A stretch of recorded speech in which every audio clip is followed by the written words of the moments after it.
કારણ કે એ વાગતું પગ આપણો ઊંચું નીચું થાય. વગાડો આ કેવો વગાડો.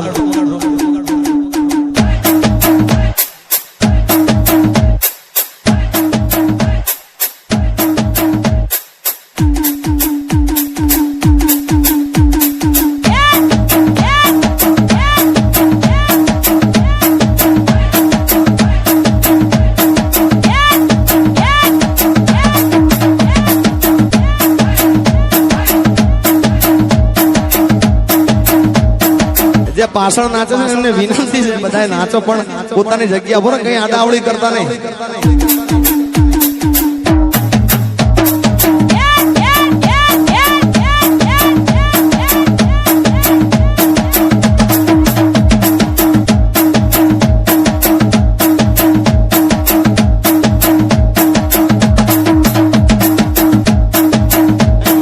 જો અમારે ભાઈ જેવા અહીશ પાછા બેઠા બેઠા. આ હા હા હા